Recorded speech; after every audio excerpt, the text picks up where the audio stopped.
2019 में गौ तस्करी के मुकदमे की कहानी बताइए। गौ तस्करी में आपका नाम आया था, बाकायदा आपको जेल जाना पड़ा था। कुछ लोग चाहते थे कि तरक्की कर रहा है, इसको रोका जाए। आप जब अतीक की हत्या हुई तो आपने भाजपा ज्वाइन नहीं किया था? नहीं, उसके बाद आपने ज्वाइन किया? नहीं, दरअसल फिर मैं बताऊं, मैं भाजपा ज्वाइन करने का सब्जेक्ट नहीं है जी। मैंने ज्वाइन उदयवान करवरिया किया था। आपका भैंस का व्यापार यानी चमड़े का व्यवसाय है? मेरा बफेलो, लाइव बफेलो को सप्लाई करने का व्यवसाय है। जिंदा। इस समय हमारे बीच मौजूद हैं पूर्व में आमिर, बचपन में आमिर और जवानी में आमिर शकील टंकी, जो इस समय नगर पंचायत भारतगंज के चेयरमैन हैं और लगातार जनता के बीच बने हुए हैं, काम कर रहे हैं।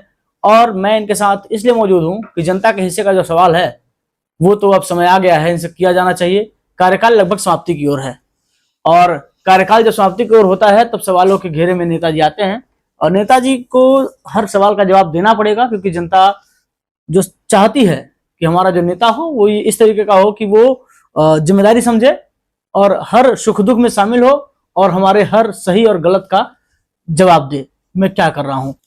स्वागत है आपका। धन्यवाद। कैसे हैं आप? बहुत अच्छा हूँ। अच्छे हैं। कैसा चल रहा है सब कुछ? ठीक चल रहा है। ठीक चल रहा है। पिता पंप ऑपरेटर थे आपके पिताजी? नहीं, पहले चौकीदार थे। चौकीदार थे। ये तो कहानी बन गई, चौकीदार थे फिर पंप ऑपरेटर। जी। और कौशाम्बी से आप लोग आए? द्वाबा से आए। कौशाम्बी में पड़ता? कौशाम्बी में हमारी भरवारी के बगल में एक डोही गांव था, वहीं के रहने वाले हम लोग। पंप में 10 बाई 10 का कमरा था, उसमें 3 बच्चे और 3 बच्चियां आपके पिताजी के रहे। जी। और उसी में गुजर बसर हुआ? उसी में हम लोगों का पालन पोषण हुआ, वहीं से हम लोग शिक्षा दीक्षा लेने जाते थे। जी। उस समय कैसा था? ठीक था। अब याद आता है? बिल्कुल याद आता है। जो समय बीता उसमें और आज के समय में, आज के ग्लैमरस से क्या देख पा रहे हैं आप? कैसे हुआ ये सब? कोई अनहोनी तो होती नहीं कि कुछ हो जाए। होता तभी है जब आदमी संघर्ष करे, मेहनत करे। जी। कार्य किया गया, मेहनत किया गया, लोगों के बीच में बने रहे। मेहनत का सिला है, कुदरत ने यहाँ तक पहुंचाया है। एक युवक जो क्रिकेट खेलता था वो आमिर था, और आमिर से आमिर शकील टंकी कैसे बन गया? आमिर शकील टंकी नहीं बन गया। शकील टंकी तो यहाँ के लोगों की जनता का प्यार है। हाँ। शकील हमारे पिताजी हैं, तो उन पिताजी का नाम जुटा हुआ है। टंकी में हम लोग रहते थे तो टंकी के नाम से लोग जानते हैं। जी। तो आमिर शकील टंकी तो जनता का मोहब्बत है, प्यार है, पब्लिक का एहसास है, उसने दे रखा है, लोग उससे पुकारते हैं। जी। हमें लोग उसी नाम से जानते हैं। सन 2017 में आमिर शकील टंकी ने चुनाव लड़ा। सन 2017 में? नहीं, और उस समय नहीं, मैं नहीं लड़ा। 2012 में मेरी मम्मी सभासद का चुनाव लड़ी। जी। 17 में मेरी माताजी जो है सलमा बेगम के नाम से हम लोगों ने नॉमिनेशन कराया चेयरमैन के पद के लिए, अध्यक्ष पद के लिए। हाफिज जुबैर अहमद से आपकी हार 1000 वोटों से कब हुई थी? 2017 में। वही कह रहा था मैं कि आप जो 17 में चुनाव लड़े उसमें आपको हार का सामना करना पड़ा। जी। पीछे की वजह क्या थी? पहली बार था या फिर? नहीं, लोगों को हम समझाने में विफल रहे। जी। और अनुभव की कमी थी। जी। पहला चुनाव था, सोचने समझने में देर हो गई, चुनाव हार गए। फिर जनता ने चाहा, लोगों ने समझा, लोगों में विश्वास पैदा हुआ। तो सन 2023 में जो है आप 3000 वोट से जीते थे। उसमें जो डिफरेंस था दोनों 17 में और 23 में, क्या सीखा आपने दोनों के बीच? 17 में हमारे चचा भाई हमारे साथ नहीं थे। जी। 23 में हमारे चचा बाप भाई सब हमारे साथ थे। परिवार जब साथ होता है तो लड़ाइयाँ आसान होती है। दरअसल हमारे भारतगंज में मेरा परिवार कस्बे के आम लोग, जी, वो चाहे हिंदू हो चाहे मुसलमान है, वो है। हमारा जो परिवार, मूल परिवार है, वो यहाँ इस कस्बे में नहीं रहता है। वो हमारा परिवार या शहर में रहता है या लखनऊ रहता है या कौशाम्बी रहता है। हम लोग यहाँ रहते हैं और यहाँ के लोग जो है वही हमारा परिवार है। तो यहाँ के जब चच्चा चच्ची, फुप्पी फुप्पा और नानी नाना साथ में थे, सब मिक्स, तो चुनाव जीत गए, चाहे वो कोई भी बिरादरी हो। नहीं, हमारे यहाँ दरअसल मामला ये रहा कि हम लोगों ने जो जीवन का अपना शुरुआत किया, जो हम लोगों का वक्त था बचपन का, तो हमारे पिताजी ने ये बताया नहीं कि ये कौन है। उन्होंने ये कहा ये चाचा है, वो बुआ है। तो हम लोग जात तो जान ही न पाए। चाचा चाची बुआ नानी नाना फूफी फूफा जाने हैं। क्या बात है। तो जो जाने हैं वही परिवार है। वही परिवार हो गया। वही परिवार है। फिर वो जो आपका मूल परिवार है यहाँ रहता ही नहीं है। नहीं। तो फिर जो जिनको बताया पापा ने उन्हें कहा चाचा मान लिया, जिनको बताया फूफा उनको हाँ, मान लिया। हमसे बड़ा परिवार किसी का नहीं है इस कस्बे में। ये पूरा नगर पंचायत का परिवार है। बिल्कुल भाई, हमारा हर जगह आना जाना है। हमारे सुख दुख में लोग शामिल होते हैं, हम उनके सुख दुख में शामिल होते हैं। तो वही हमारा परिवार है। आपके ऊपर आरोप है कि नगर पंचायत भारतगंज में जो बहुत पहले से कब्जा थे, चाहे वो सरकारी मद की भूमि रही हो चाहे बंजर रही हो, आपने उसको खाली करा के जबरन उस पर सरकारी विकास कार्य करवा दिए। वो तो आपका परिवार फिर नहीं हुए, वो तो आपसे नाराज होंगे। देखिए ऐसा है, घर में 3 बच्चे होते हैं जी, तीनों अच्छे हों ये संभव नहीं। जज का लड़का जज हो ये ठीक नहीं, हो ही नहीं सकता। मैंने कोई काम गलत नहीं किया। जो जमीन थी वो सरकारी थी, वो हमारे सरकारी नगर पंचायत की संपत्ति रिकॉर्ड में दर्ज थी। पुराने कब्जे में तो थी, किसी के कोई रह रहा था। कोई व्यक्तिगत कोई रह रहा था, उस जमीन को खाली गुजर नहीं कराया बसर कर रहा था। नहीं, जो गुजर बसर कर रहा था उसकी कोई भी ऐसी जमीन नहीं खाली कराई गई है जिसमें वो इंडिविजुअल कोई परिवार लेकर उस मकान में बना के रह रहा हो। जमीन वो खाली कराई गई है जो बड़े हिस्से की जमीन, बड़ा पार्ट लोगों ने कब्जा करके पोजीशन करके उसको बेचने की नियत से, उस पर अवैध निर्माण करने की नियत से रख रखा था। वो जमीन खाली कराकर नगर पंचायत की जनता के लिए उसमें पार्क बनाया जा रहा है, गौशाला बनाया जा रहा है, मैरिज हॉल बनाया जा रहा है, डिजिटल लाइब्रेरी बनाया जा रहा है। तो ये व्यवस्था उन लोगों के लिए किया गया है। नहीं, जब खाली हुआ तो वो जो पक्ष है जिसने भी कब्जा किया था उसको, वो तो नाराज होगा, फिर वो वोट बैंक आपका डगमगाएगा। देखिए इस तरह की वोट बैंक की राजनीति मैं नहीं करता हूँ। बहुत साफ बात, जो सही है वो सही है, जो गलत है वो गलत है। अगर मैंने जो काम किया है वो अनैतिक होता, अमानवीय होता तो मैं स्वाभाविक सी बात है वो काम नहीं करता। लेकिन वो हमारे समाज के लिए जरूरी था, हमारे कस्बे के लिए जरूरी था, हमारे कस्बे के तरक्की के लिए जरूरी था, वो काम मैंने किया है। अब वो वोट हमको ना मिले तो हम उसको बहुत चिंतित नहीं है उस चीज के लिए। जी, मतलब आप करेंगे, सही करेंगे, चाहे नाराज हो जाए कोई आदमी। अगर न्याय करने निकला है तो कुछ किसी न किसी का तो अनहित होगा। जी। और एक बात और बताएं, हम लोगों को मुस्लिम रीति रिवाज के हिसाब से हजरत अली का कौल है जी कि सबका दोस्त किसी का दोस्त नहीं होता। सबका दोस्त किसी का दोस्त नहीं हो सकता, क्योंकि अगर सबका दोस्त है तो इसका मतलब उसने हक नहीं बोला, कहीं ना हक तलफी की है, कहीं गलत बोला है, वो नाइंसाफी किया है। तो मुझे लगता है कि साफ बोलना, हक बोलने में अगर कोई दुश्मन बन जाए या कोई नाराज हो जाए तो वो बेहतर है।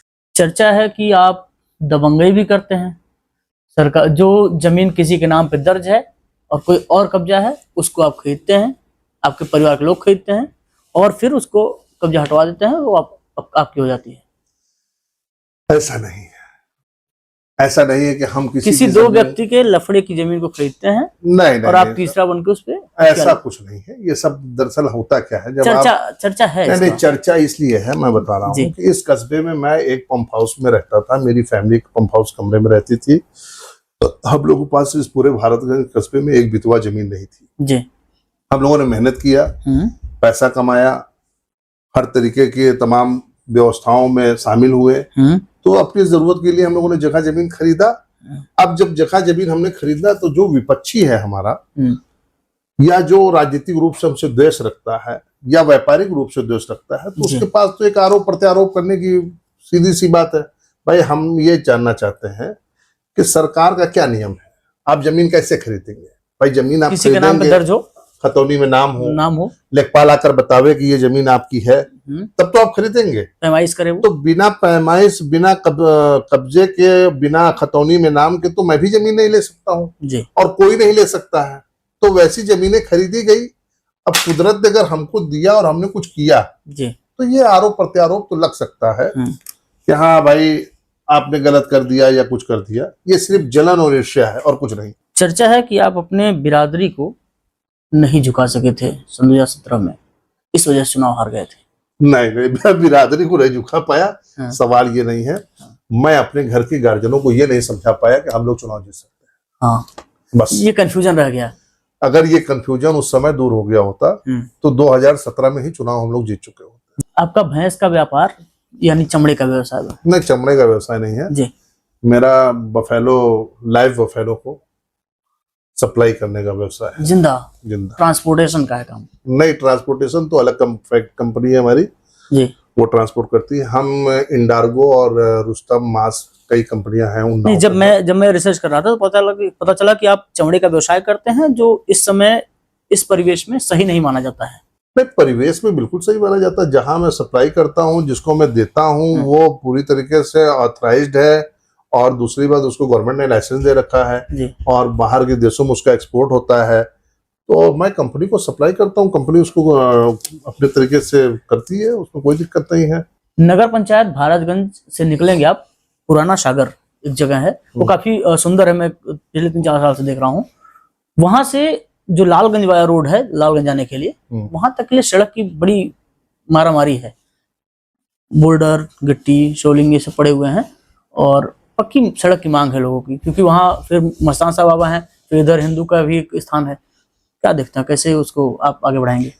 वो काम आज आप ब्रॉडकास्टिंग हमारा करने आए हैं जी, वो काम हम लोगों ने लगभग कर लिया है। कल लगभग कर लिया है। अब आप ये जानिए कि हमने फॉरेस्ट विभाग से उस रोड की एनओसी ले ली है, और जो उनका बिल वगैरह जमा करना था सब कुछ हमने जमा कर दिया है। शासन को पूरी पत्रावली चली गई है जी, और हमारा जो है फंड भी ओके हो गया है। हो सकता है विद इन 1-2 वीक में हमारा शासनादेश आ जाए, और लगभग हम 3 से 4 मंथ में। इस कार्यकाल से पहले ही? नहीं भैया, इस ईयर से पहले मैं 3 से 4 मंथ में, मतलब अल्लाह चाहेगा तो जहां तक है कि मैं 3-4 मंथ में उस पे काम लग जाएगा। काम लग जाएगा? अगर 4 मंथ में काम लग जाएगा, 5 मंथ वो कंप्लीट हो जाएगा। विद इन 2 मंथ लगने के बाद विद इन 2 मंथ काम खत्म हो जाएगा। मतलब लोगों को सड़क मिलने की संभावना वहाँ है? नहीं, संभावना नहीं, पक्का है, फाइनल है, पक्का है। हाँ। चलिए ठीक है। जो जिस बिजली में हम लोग बैठे हुए हैं, यहाँ नगर पंचायत भारतगंज की बिजली की स्थिति ये थी कि 3 घंटे, 4 घंटे, 6 घंटे, इससे ज्यादा बिजली नहीं मिलती थी। अब मांडा रोड वाला जो बिजली आती थी उसे कट करके आप लोग जो है जिगना से कर लिए हैं, ये कैसे हो पाया? ये दरअसल 2000 मुझे लगता है कि 20-21 में हमारे यहाँ पूर्व विधायक नीलम करवरिया जी थी जी, और उन्होंने ही शासन में अपना ये प्रस्ताव दिया था जी, और उसके बाद तभी ये पास हुआ। और इस योजना को प्रस्तावित होने के बाद जी, इसके क्रियान्वयन में थोड़ी सी देरी आई। उसकी वजह से कुछ लोकल इशू थे और कुछ थोड़ा सा टेक्निकल मामले थे, तो वो सब हम लोगों ने मैनेजमेंट करके उसको चालू करा दिया गया है। लाइट चालू हो गई है जी। आगामी चुनाव में भी आप आएंगे, चुनाव लड़ेंगे नगर पंचायत का? अब राजनीति करने वाला व्यक्ति साधारण तरीके से घर पे तो बैठेगा नहीं जी। नहीं, सवाल ये नहीं है, अब सवाल ये है उसमें कि 2 बार कोई नगर पंचायत का चेयरमैन नहीं बन पाया यहाँ। अब देखिए, फिर आप कैसे प्रस्तुत करेंगे खुद को? ये ऐसा है, हर मिथक बनते हैं और हर मिथक तोड़े जाते हैं। चुनाव तो लड़ना ही है। हाँ, तो चुनाव तो लड़ेंगे ही, स्वाभाविक सी बात है भाई। चुनाव नहीं लड़ेगा तो क्या करेगा जी? भाई, शेर घास तो खाएगा नहीं, नहीं, बकरी गोश्त नहीं खाएगी। तो राजनेता अगर चुनाव नहीं लड़ेगा तो करेगा क्या? नहीं, वही था ना, सवाल ये था मेरा कि आखिर 2 बार लगातार कोई जीता ही नहीं यहाँ। अब देखिए, कोई बना ही नहीं। हर रिकॉर्ड एक डर बैठता है, हर रिकॉर्ड बनता है और बिगड़ता है जी। ये नहीं कहा जा सकता कि जो बन गया है वो बिगड़ेगा नहीं और जो बिगड़ गया है वो बनेगा नहीं। तो ये मिथक इस बार टूट जाएगा। इस बार तोड़ेंगे आप? मैं नहीं तोड़ूंगा, नगर पंचायत की जनता तोड़ेगी। जनता तोड़ेगी। आपसे सवाल ये रहेगा कि आपने अभी तक जो भी आपका कार्यकाल रहा है, इसमें अति विशिष्ट कार्य आपने क्या किया जो आप बता सकें? कोई एक जो आपको सबसे बेस्ट लगे? देखिए, सबसे बेस्ट तो मेरा जो मेरे दिल और दिमाग में है जी, वो ये था कि मैं यहाँ की जनता को एक हॉस्पिटल दूंगा जी। फिलहाल उसका मैंने प्रयास किया। मैंने जमीन अपनी दान की और उस जमीन पे हॉस्पिटल के लिए 4 बेड का आयुर्वेदिक चिकित्सालय प्रस्तावित हो गया है शासन से। हमें उम्मीद है और हमने तमाम उच्च अधिकारियों से भी संपर्क किया है। हमको जानकारी है कि जहां तक है कि इस साल इस साल उस योजना में क्रियान्वयन हो जाएगा। जी। हॉस्पिटल एक पंप संचालक से फॉर्च्यूनर तक के सफर में आपके संघर्ष का साथी और गुरु और ये जो जज्बा होता है, हिम्मत होता है, वो देने वाला कौन कौन है? इसमें 3 सवाल है अलग अलग। पहला ये है कि आपका साथी कौन रहा, दूसरा ये कि आपका गुरु कौन है, और तीसरा ये है कि आपको ढकेलने वाला कौन था? देखिए, सबसे ज्यादा तो मेरा सपोर्ट अगर किसी ने किया तो मेरा उस वक्त का जो दौर था जी, जो समय था, मैंने कभी किसी से कंपटीशन नहीं किया। कौन क्या है मुझे नहीं मालूम। मैंने ये महसूस किया कि मैं आज ये हूं, मुझे इससे कल बेहतर होना है। मेहनत किया, उस मेहनत में तमाम लोगों ने मेरी मदद की जी। कुछ लोग ऐसे हैं जिनका मैं नाम नहीं लेता हूँ, इसलिए नहीं लेता हूँ कि उन्हें नजर न लग जाए किसी की। बचाते तो लोग हैं, ये भी जाने, बुरी नजर से बचाते हैं। लोग ये भी जाने कि ये भी व्यक्ति इसके सपोर्ट में था। राज को राज रहने दो। तो राज को राज रहने दो, हर जगह हर चीजों को बताया। नहीं, ये नहीं बताएंगे आप कि आखिर संघर्ष में आपको धकेला कौन, साथ कौन दिया, पुश कौन दिया? नहीं, हमारे संघर्ष में हम लोगों को बहुत सारे साथ दिए। उसमें से खास तौर पे भाई सबसे बड़ी बात तो मेरे माँ बाप ने मेरा साथ दिया। नहीं, वो तो आप बात को टाल रहे हैं। नहीं, टाल नहीं रहे। दरअसल मामला ये है ना जी, कि देखिए, आदमी के जीवन में हर पार्ट का हर गुरु है। नहीं, रटा रटाया जवाब न दीजिए। मैं जो पूछा हूँ, एक व्यक्ति कोई ऐसा बताइए जो आपको लगा हो कि ये मेरा मित्र है, बचपन से मेरे साथ खेला कूदा बड़ा हुआ और आज आपके साथ खड़ा हो। शाहिद अंसारी। शाहिद अंसारी हमारे बड़े भाई भी है, मेरा दोस्त भी है जी। उसने बहुत सहयोग किया मुझको। तो शाहिद को बधाई हो। जो शाहिद अगर मुझे देख रहे हैं तो आप समझिए कि आपको कितना मानते हैं और आज भी दिल में रखते हैं आपको। एक व्यक्ति का नाम उन्होंने लिया, शाहिद अंसारी। उदय भान करोड़िया जी से आपके संबंध कैसे हैं? बड़े भाई हैं, गुरु हैं जी। उसके अलावा कुछ? देखिए, हमारे उनके पारिवारिक रिश्ते हैं और हमें लगता है कि मेरे हर सुख दुख में उन्होंने मेरे साथ सपोर्ट किया है, मैं उनके साथ हूँ। और यहाँ के विधायक संदीप पटेल से आपका संबंध? संदीप पटेल से गोली नहीं चली है। गोली नहीं चली है प्यार के संबंध? नहीं, प्यार, देखिए, प्यार होना संबंध होना दो अलग सब्जेक्ट है। संबंध आदमी हर आदमी से रखता है, प्यार आदमी अप्रोच करता है। प्यार उदय भान करवरिया से आदमी करेगा। हाँ, प्यार उदय भान जी से करते हैं और संबंध जो है उनसे है। नहीं, संबंध मतलब ये है मतलब गोली नहीं चली है, बाकी सब हुआ है। लेकिन हमारे उनके बीच में वो संबंध नहीं है कि हम उनके राजनीतिक रूप से उनके साथ खड़े हो सके जी, या व्यवहारिक रूप से। भाई, व्यवहारिकता रूप ये है कि वो मिल गए, जुल गए, सलाम हो गया, दुआ हो गया। लेकिन जो संबंध है हमारा वो उदय भान करवरिया जी से है। आप जब अतीक की हत्या हुई तो आपने भाजपा ज्वाइन नहीं किया था? नहीं। उसके बाद आपने ज्वाइन किया? नहीं, दरअसल फिर मैं बताऊं, मैं भाजपा ज्वाइन करने का सब्जेक्ट नहीं है जी। मैंने ज्वाइन उदय भान करवरिया किया था। अच्छा, भाजपा नहीं 2017 से। भाजपा नहीं ज्वाइन किया था आपने? भाई, भाजपा तो 2022 में ज्वाइन किया ना, 23 में। हाँ। हम लोग तो उदय भान करवरिया जी के साथ थे। भाई, उसके 2 वजह थे। पहली वजह ये कि वो हमारे मूल गांव, हमारे मूल जनपद के हैं। तो सीधी सी बात है, आदमी अपने घर से बाहर निकलता है तो अपने ध्यान देता है कि आदमी मोहल्ले का कौन है, शहर का कौन है, जी जी, प्रदेश का कौन है। हाँ, आमतौर पे जब लोग सऊदी जाते हैं तो वहां पूछते हैं कि भारत का कौन है, भारत का कौन है। हाँ। तो भाई, अगर मेरे शहर, मेरे मूल क्षेत्र का व्यक्ति और जिसकी सरपरस्ती भी हो हम पे, तो फिर हम तो उसी को पूछेंगे। अच्छा, ये हो गया। बड़ी बात मैं ये पूछना चाहता हूँ कि कभी अतीक से मुलाकात आपकी हुई? बिल्कुल हुई है। इस सरकार में जो उनके साथ हुआ? नहीं, इस सरकार में नहीं। हम लोग बहुत छोटे थे, हम लोग कौशाम्बी रहते थे, तो शादियों में वो आया जाया करते थे। मुलाकात हुई है उस वक्त, लेकिन वो मुलाकात यादगार है कि मैंने उनको देखा था। बस इतने के लिए? बस इतनी है। नहीं, जो उनके साथ हुआ। अब जो उनके साथ हुआ, ये देखिए, उससे आप किस नजरिए देखते हैं, सही या गलत? देखिए, ये नजरिया हम कैसे स्थापित कर सकते हैं? नहीं, आपका एक पर्सपेक्टिव होगा। पर्सपेक्टिव क्या भाई, अब उनकी हत्या कर दी गई, किसके हत्या कर दिया, अब वो तो जांच का विषय है। जांच होगा, पता चलेगा। जी। अभी आमिर शकील टंकी जी के ऊपर कितने मुकदमे हैं?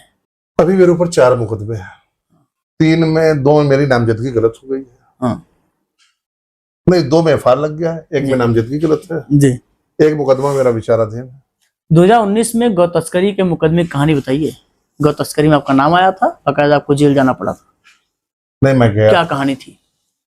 कहानी वैसे तो कस्बे के सभी लोग जानते हैं जी। वो राजनीतिक रूप से मैं शिकार हो गया था। 2 वजह थी। पहला तो ये कि उस मामले या उस तरीके के किसी भी काम में कभी मेरी कोई इन्वॉल्वेशन नहीं रही जी। कुछ लोग चाहते थे कि तरक्की कर रहा है, इसको रोका जाए। रोकने के लिए इससे अच्छा, इससे बदनुमा दाग कोई हो नहीं सकता था। तो इस बदनुमा दाग को इसलिए लगाया गया कि ये आदमी जो है चढ़ने ना पाया जाता जी। लेकिन हमारे नगर पंचायत भारतगंज की जनता मेरे जेल जाने के बावजूद और मेरे जेल में रहने पे, और यहाँ तक कि जब मुझे बुलाया गया था मिलने के लिए, और मिलने के लिए बुला के मुझको जेल भेजा गया, तब मेरे साथ सरकारी गनर, खुद पुलिस का गनर मेरे साथ था। और पहले मुझे घोरपुर थाने बुलाया गया, उसके बाद फिर मुझे शंकरगढ़ ले गया, फिर शंकरगढ़ ले जाने के बाद फिर मुझको जेल भेजा गया। तो उस समय भारतगंज के काफी हिंदू, काफी मुस्लिम लोग जो है घोरपुर थाने, शंकरगढ़ थाने दोनों गए थे जी। और जब हम लोग वहां पे गए तो पहले तो हमें पता ही नहीं था कि क्या होना है। चूंकि गौ तस्करी की बात थी और हिंदू जो है वो माता मानता है, दरअसल वो विषय आ गया। दरअसल हिंदू माता मानता है वो सब्जेक्ट नहीं है। हाँ। वो गए थे, हमको ये जानने के बावजूद कि हमको वहां रोका गया है, इसके बावजूद वो गए थे कि इसको बुला के फर्जी मामले में फंसाया जा रहा है या फर्जी तरीके से आपके पक्ष में गए थे लोग? हाँ, उस टाइम तो किसी को नहीं पता था कि हमको गौ तस्करी में जेल भेजेंगे, कि हमको गोली मारेंगे, कि हमको क्या करेंगे, कोई कुछ नहीं जानता था। बस ये था कि बुलाए हैं मिलने के लिए। उसकी पूरी ऑडियो रिकॉर्डिंग है, कॉल रिकॉर्डिंग है। मुझको सीओजी नंबर से फोन आया था और बुलाया गया, मैं उनके बुलाने पे ही गया था। और उसके बाद वहां पे ये दिखा दिया गया कि 1 दिन पहले हमने इनको गिरफ्तार किया गया। गौ तस्करी के मुकदमे में ही जेल जाना पड़ा था आपको जी। और अभी जमानत पे बाहर हैं? जमानत पे बाहर, उसी मामले में? इसी मामले में। फिर कैसे डिफेंड करेंगे अपने आप को, क्योंकि जमानत हुआ है, कोई कोर्ट ने आपको बाइज्जत बरी नहीं किया है? तो कोर्ट ने हमें अभी एलिगेशन भी नहीं किया है, कोर्ट ने मुझे भी दोषी भी नहीं बनाया। ये पुलिस की कहानी है जो आप बता रहे हैं। देखिए, पुलिस का अपना काम है, पुलिस अपने तरीके से काम करती है। भाई हमने इसी गवर्नमेंट में हमने अपनी उसकी री इन्वेस्टिगेशन कराया, तमाम पुलिस के अधिकारियों ने भी उसमें लिख के दिया कि हाँ ये फॉल्ट हुआ है। अब लेकिन कोर्ट की प्रक्रिया है भाई, लेट लगता है किसी भी चीज में, कोर्ट प्रक्रिया है जो वो तो बिना प्रक्रिया पूरी मतलब पुलिस की मनगढ़ंत कहानी के आधार पे आपको जाना पड़ा जेल? बिल्कुल, जबकि ऐसा कुछ था नहीं। नहीं भाई, कभी नहीं, पूरी जीवन ऐसा कभी नहीं हो सकता है, ना मेरे घर, ना मेरे परिवार में, ना मैं कभी ऐसा सोच सकता हूँ। इस तरीके की विचारधारा हमारे पूरे खानदान में किसी की नहीं हो सकती योगी कि ये गंदा काम मैं करूँ। योगी जी की पुलिस को कितना नंबर देंगे? योगी जी की पुलिस को 10 का 10 नंबर है भाई। क्यों? आपके साथ अन्याय हुआ है? उनका नंबर कम करके कोई अपना नंबर कम करना है? नहीं, आपके साथ अन्याय हुआ है, उसी पुलिस ने किया है, उसी को नंबर दे रहा है। नहीं, तो उसी पुलिस ने हमारा इन्वेस्टिगेशन किया, उसी पुलिस ने हमारा फेवर भी किया, उसी पुलिस ने सत्यता की जांच कराई जी। तो ये नहीं कहा जा सकता कि पुलिस गलत है। 2024 में काशी प्रांत के उपाध्यक्ष बनाए गए आप, फिर आपको निष्कासित क्यों किया गया बीजेपी से? कोई कारण? देखिए, राजनीति में अकारण कुछ नहीं होता है, सब कुछ कारण के साथ ही होता है और बिना कारण पैदा हुए कुछ हो नहीं सकता है। कुछ राजनीतिक प्रतियोगिता रही और स्थिति परिस्थिति के अनुसार उनको थोड़ा बल मिल गया जी। हमारे यहाँ लोकसभा का चुनाव था, नीरज त्रिपाठी जी चुनाव लड़ रहे थे। नीरज जी के मन में मेरे प्रति कोई भाव नहीं है, क्योंकि मैंने सच्चे मन से उनकी मदद किया था। लेकिन जो हमसे द्वेष रखने वाले लोग हैं, जो हमको पसंद नहीं करते हैं या किसी तरीके की इस तरीके की भाषा का इस्तेमाल करते हैं कि भाई वो मुस्लिम है और ये है वो है, झाम ताम करके जी। तो उस तरीके की विचारधारा का उन्होंने अपने जुगाड़ किया और हमारा निष्कासन हुआ। लेकिन पार्टी के अभी भी जो भी हमारे उच्च पदाधिकारी है या जो लोकल पदाधिकारी है, उन सबसे हमारे अच्छे ताल्लुकात हैं और अच्छा तालमेल है, कोई दिक्कत नहीं है किसी प्रकार की। आपके पास दोनों समुदाय है, चाहे वो हिंदू हो चाहे मुस्लिम हो, कोई विवाद होता होगा तो दोनों एक साथ आते होंगे आपके पास? बिल्कुल पंचायत के लिए? बिल्कुल आते हैं। तो फिर आप दोनों को कैसे मैनेज करते हैं? जात के हिसाब से कोई पंचायत नहीं होती। हाँ। जात के हिसाब से पंचायत नहीं होती, सही और गलत की पंचायत होती है। सही और गलत की पंचायत? सही और गलत की पंचायत होती है। आपके पास कोई पिस्टल है? नहीं, लाइसेंस हुआ ही नहीं भैया, मुकदमा है तो लाइसेंस कैसे होगा? मुकदमा है, लाइसेंस नहीं हुआ। नहीं तो आपके पास भी ये था कि पिस्टल हो, हमारे पास हथियार हो। नहीं, हथियार की बहुत आवश्यकता नहीं, ऐसा कोई शौक नहीं। हथियार की आवश्यकता है हमें, हथियार की हमें कतई आवश्यकता नहीं है। हथियार की तब भी आवश्यकता नहीं थी जब मुकदमा नहीं था। तब भी मुझको सरकारी गनर दे रखा था। पूर्व नगर पंचायत के छिपा बिरादरी से आने वाले पूर्व अध्यक्ष हाफिज जुबैर अहमद के पुत्र शकील अहमद पहली बार चुनाव में आने वाले हैं, जो आपको कड़ी टक्कर दे सकते हैं। क्या लगता है आपको? अब देखिए, अभी तो नॉमिनेशन हुआ नहीं है जी, और नॉमिनेशन पेपर तहसील में बिकता है। नहीं, चर्चा है बाजार में कि चुनाव वही लड़ेंगे। देखिए, चर्चा हर बाजार की चीजों की बाजार में होती है जी। तो चर्चा होना और चुनाव लड़ना दो अलग अलग सब्जेक्ट है। और फिर कोई चुनाव लड़ने आएगा तो हमने मना तो किया नहीं कि हम नहीं लड़ेंगे, ऐसी कोई प्रेस्क्रिप्शन तो हमने जारी किया नहीं जी। चुनाव होगा, चुनाव लड़ेंगे। नहीं, चूंकि उनके पिताजी से आप हार चुके हैं तो रणनीति क्या रहेगी? देखिए, हम उनके पिताजी से नहीं हारे थे। हाँ। हम अपने चचाओं से, अपने भाइयों से और अपने घर परिवार वालों से हारे थे। हम उनके पिताजी को तभी चुनाव हरा देते। हाँ। और रही बात आने वाले चुनाव में, अगर चच्चा चच्ची सब साथ में रहेंगे तो चुनाव फिर फाइनल हो जाएगा। फाइनल हो जाएगा। सेमीफाइनल क्वार्टर नहीं खेलना है। नहीं, अब सेमीफाइनल क्वार्टर की कोई जरूरत ही नहीं पड़ी भाई। नगर पंचायत कितना विकास हो रहा है। हाँ। अब विकास के लिए किसी को अवरोध नहीं बनाया जाएगा। चर्चा का यह विषय है कि बिजली की सुधार हुई, कहीं आप शादी घर बनवा रहे हैं तो कहीं आप खेल का मैदान बनवा रहे हैं, कहीं पार्क बनवा रहे हैं, ये चर्चा है। जो बारात वाला आप हॉल बनवा रहे हैं, क्या लागत है उसकी, कितना बड़ा बन रहा है? 1,88,00,000 का लगभग प्रोजेक्ट है जी। बहुत शानदार बिल्डिंग बनेगी जी। वो बिल्डिंग हमें लगता है कि हम लोग तो सोचे थे कि जल्दी हो जाएगा, लेकिन वो जो लैंडस्केप वहां जहाँ फाइलिंग होनी थी उसी में लगभग 4 महीने का समय चला गया। तो जो 4 महीने का समय चला गया, इस वजह से बिल्डिंग प्रोजेक्ट थोड़ा सा लेट हो गया है, लेकिन हमको लगता है कि with in 6 month building complete हो जाएगी। एक तरफ छिपा समुदाय है और दूसरी तरफ स्वर्णकार परिवार है, जिसमें शुभम केसरी और डंकू वही मैदान में आ रहे हैं। 2 वोट बैंक कटेगा। आपको ऐसा कुछ नहीं। कैसे रणनीति बनाएंगे आप? देखिए, छिपा बिरादरी से ऐसा नहीं कि हमारा पास वोट नहीं है। चच्ची चच्चा अगर हमारे अन्य और मुस्लिम बिरादरियों में है तो हमारे छिपा बिरादरी में भी है जी। और रही बात ताल्लुकात, संबंध, काम हमने हर आदमी का किया है। और रही बात स्वर्णकार में शुभम छोटा भाई है, नादान है, लोग खेल रहे हैं उसके साथ।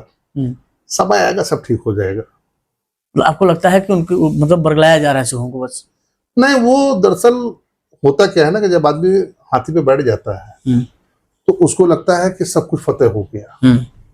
तो ये चुनाव राजनीति का मुद्दा एक ऐसे सब्जेक्ट है ना कि जब आदमी को प्रत्याशी बना दीजिए तो उसको लगता है कि हम सब कुछ कर लेंगे। लेकिन कभी कभी कुछ प्रत्याशी को ऐसे लोग प्रत्याशी बनाते हैं कि आपके खड़े होने से उसका नुकसान हो जाएगा, आपकी जीतने हारने का उन्हें कोई गम नहीं है।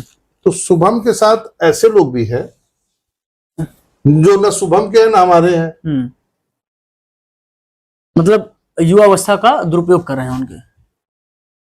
बचपना है, लड़का अच्छा है। बचपना है, आपके प्रतिद्वंदी में खड़े हो रहे हैं, बता रहा है बचपना है, कैसे कह सकते हैं आप? परिवार का है, घर का है। नगर पंचायत भारतगंज में अभी तक जो आपका कार्यकाल बीता है, अभी ऐसे कौन से काम बचे हुए हैं जो आपके निगाह में है कि ये कर लेना चाहिए या कर लेना चाहिए था? सबसे पहले तो सीमा विस्तार करना है। कस्बा बहुत छोटा है, कस्बा बड़ा करना है। कस्बा बड़ा नहीं करेंगे तो कस्बे का काम नहीं हो पाएगा, और जब तक कस्बे का काम नहीं होगा तब तक कस्बे को तरक्की नहीं मिलेगी। हमारे काफी नजूल की जमीनें, आपके बंगलिया पहाड़ी का कुछ हिस्सा हमारे नगर पंचायत का हिस्सा था। नाजेड़े की जमीन थी, वो नजूल की जमीनें थी जी। उसको भी लोगों ने अवैध रूप से उसका खनन कर दिया जी।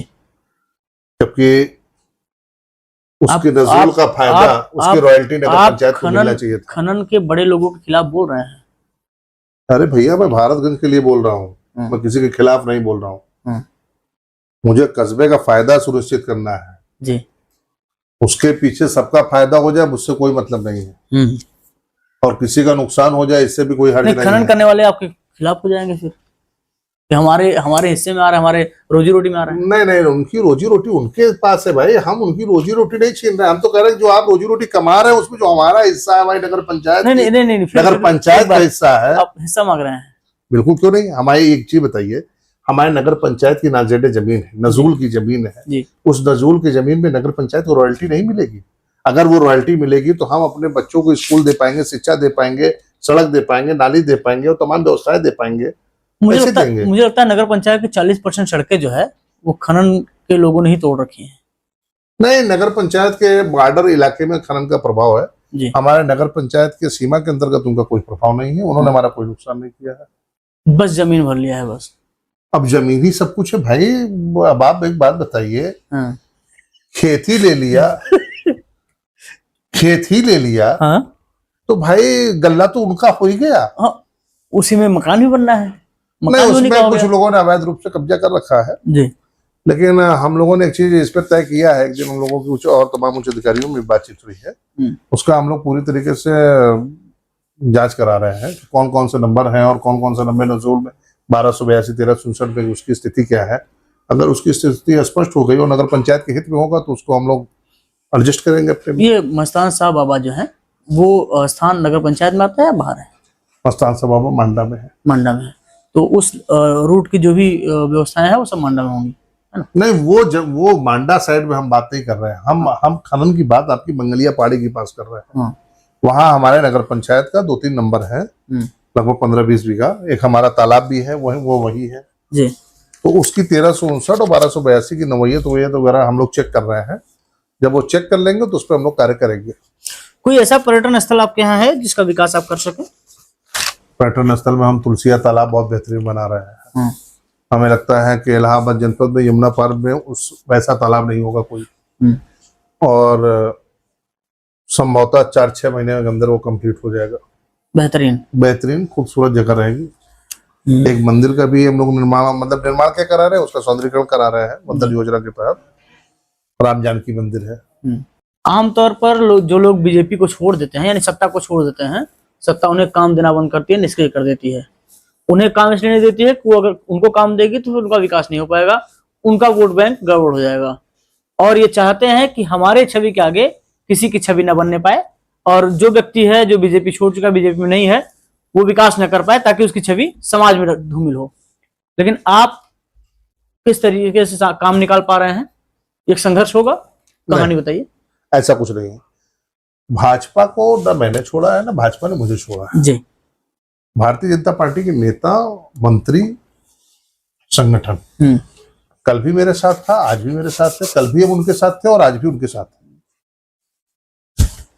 मतलब वो आप कंबाइंड होकर काम कर रहे हैं? कोई भेदभाव नहीं भाई। नगर पंचायत में जितना हमको लगता है कि नगर पंचायत भारतगंज में जितना कार्य हो रहा है जी, वो बिना शासन, बिना सत्ता, बिना संगठन के इन्वॉल्वेशन के नहीं हो रहा है। सब लोग इन्वॉल्व है, सब तरीके से इन्वॉल्व है, हर आदमी उस पर सहयोग कर रहा है। बिना सहयोग के कोई कार्य किया ही नहीं जा सकता जी। बचपन में आप जब क्रिकेट खेलते थे तब की कुछ यादें बताइए। क्रिकेट कोई मारपीट? नहीं, कोई आमतौर पे लोग क्रिकेट खेलते समय मारपीट करते हैं। नहीं, मेरे नाम पे बहुत मारपीट वारपीट का कोई मामला नहीं है। पहले से ही मेरी आदत है कि संवाद करके चीजों को ठीक कर लेना। अगर पहले से ही मारपीट की आदत रही होती है तो जनता हमको समझ जाते हैं, चुनती ना। हाँ, समझ जाते हैं कि जो है ये छुट्टा। हाँ नहीं, ऐसा नहीं है भाई। रक्षा करना एक अलग सब्जेक्ट है भाई, किसी के ऊपर अटैक नहीं करना चाहिए, लेकिन आदमी को आत्मरक्षा तो करने का अधिकार है। बिल्कुल। तो आत्मरक्षा करने के लिए जो है वो है। नगर पंचायत भारतगंज के कस्बे के अंदर की सड़क कोई चौड़ीकरण हुई पिछले कुछ सालों में, क्या और संभावना है? इस पर भी कोई काम कर रहे हैं आप?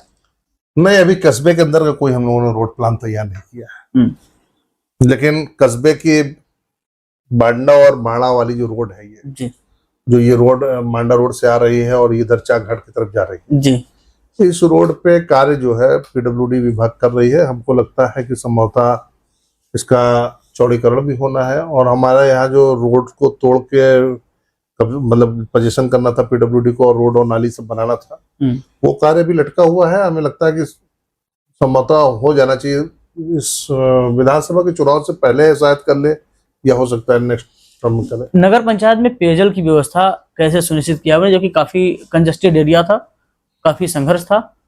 पेयजल पे हम लोगों ने बहुत काम किया जी। पेयजल पे हम लोगों ने बहुत काम किया।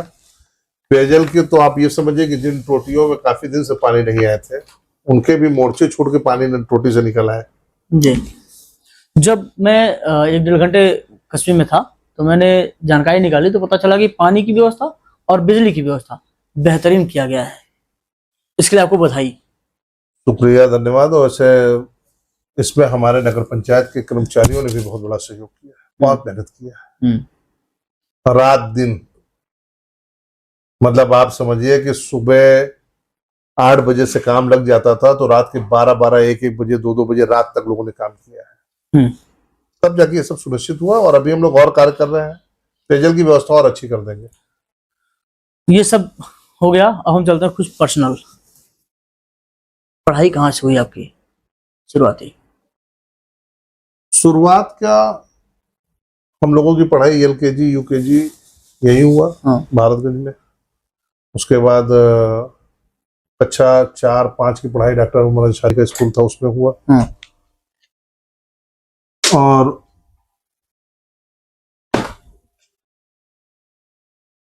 कक्षा 6 की से और हाई स्कूल की पढ़ाई जनता स्कूल में हुई जी। और कक्षा 11 से इंटर तक की पढ़ाई हमारी जो है बामपुर डिग्री कॉलेज में हुआ, बामपुर इंटर कॉलेज में हुआ जी। और उसके बाद हमने जो है ग्रेजुएशन जो है यहाँ दोहता से किया। दोहता से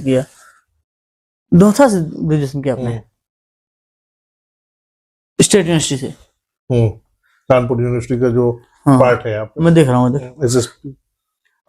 नगर पंचायत में विद्यालय के परिदृश्य में क्या देख रहे हैं आप?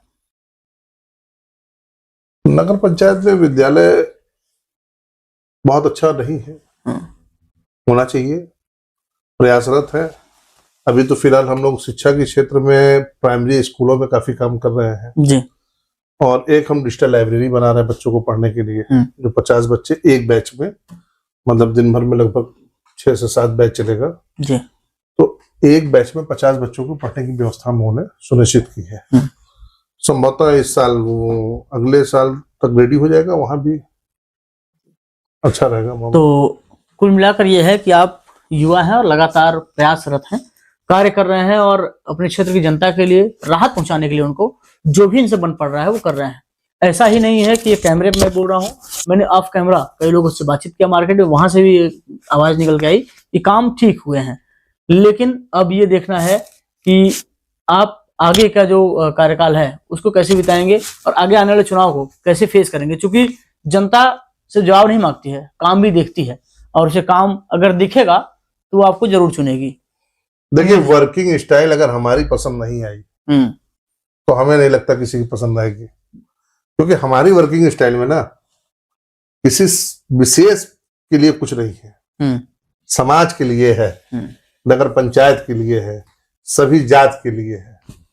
हमने कोई काम व्यक्तिगत नहीं किया कि किसी विशेष व्यक्ति को व्यवस्था पहुंचाने के लिए कर दिया हो या किसी विशेष व्यक्ति को उसकी व्यवस्था देने के लिए किया हो, ये कार्य नहीं किया। मतलब यह है कि परमार्थ के कारण साधुन धरा शरीर, मतलब सिर्फ परमार्थ हो रहा है, दूसरे का काम हो रहा है, सबका काम हो रहा है। सबको करेंगे तभी नगर पंचायत का काम होगा।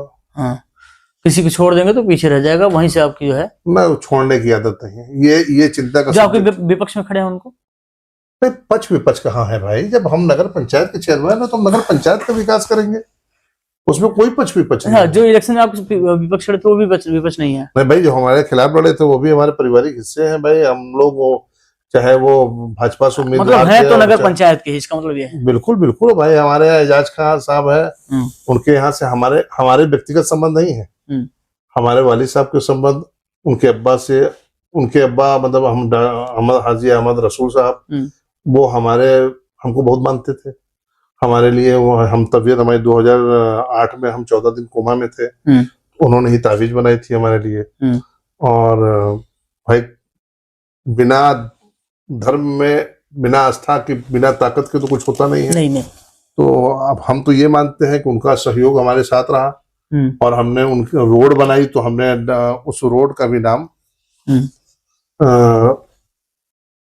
हाजी अहमद रसूल खान मार्ग के नाम से रखा। क्या बात है। ये जो बचपना आपका बीता, उस बचपना में आपने काफी संघर्ष किया, तो संघर्ष की ऐसी कोई कहानी जिसको याद करके आज भी आंख भर जाती हो, ये लगता हो कि यार क्या समय बीता हमारे साथ? देखिए, समय तो हम लोगों ने बड़ा कठिन गुजारा है, उसी कोई दो राय नहीं। माँ बाप हमारे माता पिता ने हम लोगों को पढ़ाने में, समाज में व्यवस्थित करने में बहुत कठिन समय गुजारा है। इसलिए मेरी आदत है थोड़ा सा कि मैं कुछ फैसले बहुत टाइट करता हूँ। कभी कभी वो फैसले मेरे घर वालों को भी पसंद नहीं आते, लेकिन पता नहीं क्यों मेरी एक आदत है कि मैं आज के बारे में सोच के कोई काम नहीं करता हूँ। मैं हमेशा कल की सोच के करता हूँ। कठिन समय गुजारने का दुख नहीं है। दुख इसलिए नहीं है कि वो कठिन दौर नहीं गुजारे होते तो आज का सुख का भोग न कर पाते हैं। मतलब वो खरा सोना वो एक योग था हमारे जीवन का एक बहुत बड़ा योग था कि हम लोगों ने कठिन समय गुजारा। और कठिन समय गुजारा तो उसमें एक चीज ये हुआ कि हम लोगों, जैसे कहते हैं लोहा तपता है उसे आकार दिया जाता है।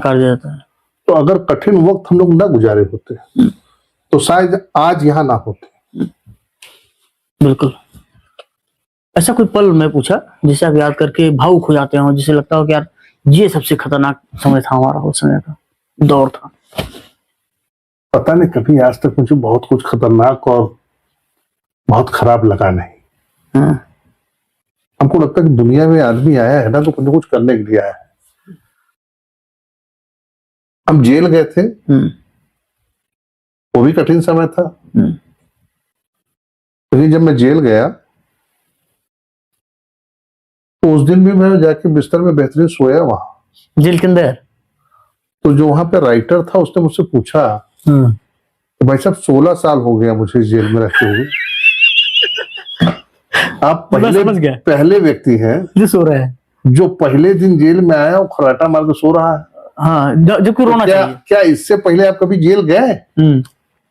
तो मैंने कहा नहीं। परिस्थितियों ने मुझे आज यहाँ लाया है और मेरे रोने से और मेरे भावुक होने से ये वक्त मेरा बदल नहीं जाएगा। तो मुझे अब कोर्ट के खुलने का इंतजार है कि कोर्ट खुले और मेरी बेल हो। तो बहुत कभी मैंने इस पे नहीं लिया जी। जब आप जेल गए तो आमतौर पे जेल पे बड़े बड़े माफिया, बड़े बड़े दबंग, बड़े बड़े अपराधी रहते हैं, किसी से मुलाकात अंदर हुई?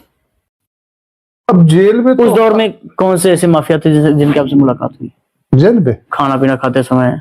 नहीं, खाना पीना खाता था, हमारी कोई विशेष मुलाकात नहीं, क्योंकि हमारे कोई आपराधिक व्यवस्था थी नहीं, ना आपराधिक रूप से मैं था जी, ना मेरी कोई खास अपराधियों से कोई जान पहचान थी। और रही बात जेल में, उस टाइम विधायक जी थे, कभी कभी उन्हीं से जाके दुआ सलाम कर लिया जाता था। बाकी मैंने किसी से मेरी कोई विशेष मुलाकात नहीं। जब वे विधायक रहे तब आप जो है युवा थे? जब वो 12 से विधायक थे तो मुझे लगता है मैं बहुत छोटा था। लेकिन भाभी का चुनाव 2017 वाले चुनाव में जी, मेरे घर पे मेरे पापा से किसी ने बात किया था और ये कहा कि भाभी का चुनाव होना है और आप लोगों को साथ में रहना है जी। तो मेरे पापा ने मुझसे ये कहा कि यार वो कौशाम्बी से आए हैं, वो चुनाव होगा और हम लोग सब लोग उनके साथ रहेंगे। तो वो एक डायरेक्शन जो उस टाइम हुआ तो हमेशा के लिए हो गया। तो अभी तक पिताजी ने बदला ही नहीं। फिर आगे नहीं बताया क्या करना है? अभी तो कुछ कहा ही नहीं क्या करना है। और हमको लोगों को लगता है कि भाई जब फैमिली रिलेशन है, इतना अच्छा रिश्ता है तो वही बेहतर है जी। आमिर शकील टंकी आगे क्या कुछ प्लान कर रहे हैं? युवाओं के लिए क्या संदेश देना चाहेंगे और विकास कार्यों को लेकर क्या आपकी रूपरेखा बन रही है आगे की? विकास तो नगर पंचायत में बहुत होगा, लोगों ने कल्पना नहीं की होगी। युवाओं से यही कहना है कि देखिए, हम कोई नेशनल थीम नहीं दे सकते हैं। नेशनल थीम इसलिए नहीं दे सकते हैं कि नेशनल थीम का एजेंडा नगर पंचायत भारतगंज में नहीं है। यहाँ एजेंडा नगर पंचायत भारतगंज का है। तो भारतगंज के विकास की गति को किसी खास जात संप्रदाय सांप्रदायिकता में बांधने से अच्छा है कि जो ये गति चल रही है इसी गति को क्रियान्वयन करके और बढ़ाकर इस नगर पंचायत का और विकास किया जाए। और एक जो मिथक है कि दोबारा नहीं हो सकते हाँ, हैं, ये दोबारा सवाल नहीं हो ये सकते सवाल हैं। खतरनाक है, दोबारा नहीं होते। नहीं नहीं नहीं नहीं, कोई देखिए हम बताएं, कोई मिथक इस तरीके के कार्य नहीं करेगा। नगर पंचायत की युवा, चाहे वो हिंदू हो चाहे मुसलमान हो, चाहे लड़का हो चाहे लड़की हो, वो हर आदमी जानते हैं कि आमिर भाई ने नगर पंचायत के लिए बहुत काम किया है। तो जिनको नगर पंचायत भारतगंज से प्यार है, जी, जिनको व्यक्तिगत रूप से लाभ नहीं लेना है, जिनको अपनी बोली नहीं लगवानी है, जिनको अपनी कीमत तय नहीं करानी है, वो तो नगर पंचायत के लिए नगर पंचायत के साथ रहेगा। बेशकीमती जो है वो रहेगा, बिल्कुल रहेगा भाई। हमारे भारतगंज में अधिकांश लोग बिकने और बिकाने में भरोसा नहीं रखते हैं। जो छोट भैये थोड़ा सा 2-4 लोग हैं जिनकी आदत है कि हमको अपनी कीमत तय समय पे एक बार लेनी है, तो उनका काम होता है कि चुनाव के साथ समय वो आपके साथ आएंगे, अपनी कीमत लेंगे, कीमत लेने के बाद फिर वो चले जाएंगे, फिर वो 1 साल 2 साल 3 साल लोगों के बीच में जाके बताएंगे, कमियां गिनाएंगे, और कमियां गिनाने के बाद फिर वो अपनी कीमत लेंगे और फिर कीमत लेके किसी के साथ चले जाएंगे। तो जो आदमी किसी एक का 1 वर्ष भी ना हो सके, नहीं हो रहा है, हाँ, किसी आदमी के साथ एक आदमी न गुजार पाए, अपने भरोसे और यकीन के साथ, विश्वास के साथ कस्बे में अपनी विश्वासता को स्थापित न कर सके, तो उस आदमी का काम खाली चुनाव में वोट को हवा देना, वोट को दिलाना ये नहीं है। उसका सिर्फ और सिर्फ एक काम है, कीमत लेना, एक अपनी उचित कीमत उसको लेना है। हाँ। तो जिसको उचित कीमत लेना है वो इस तरीके की विचारधारा रखेगा जी, कि हम इस मिथक को जिंदा रखेंगे, यहाँ दोबारा कोई नहीं होगा। और जिस आदमी को नगर पंचायत से प्यार होगा, मोहब्बत होगी, वो आदमी ये मान चुका है। और हम तो ये कहते हैं कि कस्बे का 70-80% व्यक्ति ये बात को मान चुका है कि हमें नगर पंचायत का विकास चाहिए। तो हमें नहीं लगता कि इतनी बड़ी जमहूरियत के सामने जहां ये विचारधारा हो जाए कि हमको नगर का विकास चाहिए, हमको हिंदू मुसलमान नहीं चाहिए, भाई हमको छिपा परवीन में नहीं बंटना है। भाई आज कस्बे में जी, आप हमारे नगर पंचायत जाइएगा, आप एक चीज देखिएगा कि हमने नगर पंचायत में अपने कार्यालय में लोगों की समस्या सुनने के लिए एक लड़का और एक लड़की बैठा रखा है। वो लड़का लड़की दोनों छिपा है, ऑन ड्यूटी, और वो हिंदू मुसलमान सबकी सुनते हैं। मतलब आपकी समस्याओं को सुनते भी हैं, आपकी समस्याओं का निदान भी करते हैं, और आपकी समस्याओं को जब कोई बात होती है तो वो आपको फोन बकायदा करते हैं और बताते हैं कि आपका ये काम हुआ कि नहीं हुआ, या नहीं हुआ तो कैसे होगा। आज हमारे कार्यालय में तमाम हिंदू मुस्लिम महिलाएं आती हैं, अपना कार्य कराती हैं, पुरुष आते हैं कार्य कराते हैं। अब उनको ये नहीं बताना होता है कि हम किस खानदान के हैं, किस परिवार के हैं, हम हिंदू नहीं हैं, ऐसे आए और मुसलमान बताया कि नगर पंचायत एकदम इजी गोइंग। आप आइए, एप्लीकेशन लिखने वाला आदमी बैठा है, आपका सम्मान करेगा, पानी पिलाएगा, आपका कार्य 3 दिनों के अंदर नहीं हो रहा है तो आपको फोन करेगा, आपका कार्य नहीं हुआ तो आप नगर पंचायत की लैंडलाइन पे फोन कीजिए। ठीक, आज हमारे जो भारतगंज के तमाम अधिकतर लोग दिल्ली मुंबई काम कर रहे हैं, उनके घर की जो फैमिली यहाँ रह रही है कस्बे में जी, वो अपने काम को कराने के लिए किसी नेता के दरवाजे नहीं जा रही है, वो सीधे यहाँ आ रही है कि क्या होना है, कैसे होना है, उस पे कार्य हो रहा है। जी, नगर पंचायत की बात अब छोड़ के बाजार में आते हैं। बाजार में जब महिलाएं बच्चे बच्चियां आते हैं तो शौचालय की थोड़ी व्यवस्था कमजोर है। देखिए दरअसल हम लोगों ने प्रयास किया है जी, प्रयास किया है यथासंभव, अगर सब कुछ अच्छा रहा। बाजार के कम से कम 3-4 कॉर्नर पे, नहीं 3-4 कॉर्नर पे तो नहीं हो पाएगा, क्योंकि अभी दरअसल क्या है ना कि जब तक मेन बाजार रोड पे तो तब तक नहीं हो सकता जब तक पीडब्ल्यूडी अपनी एक्वायर की जमीन न ले ले। वैसे हमने पीडब्ल्यूडी रोड पे एक सुलभ शौचालय बना दिया है जी, और लगभग कंप्लीट हो गया, थोड़ा बहुत काम बचा है जी। हमको लगता है विदिन 1 मंथ वो शुरू हो जाएगा। एक हम लोग नगर पंचायत चौराहे से और तिरमोहानी के बीच में जी प्रयासरत है।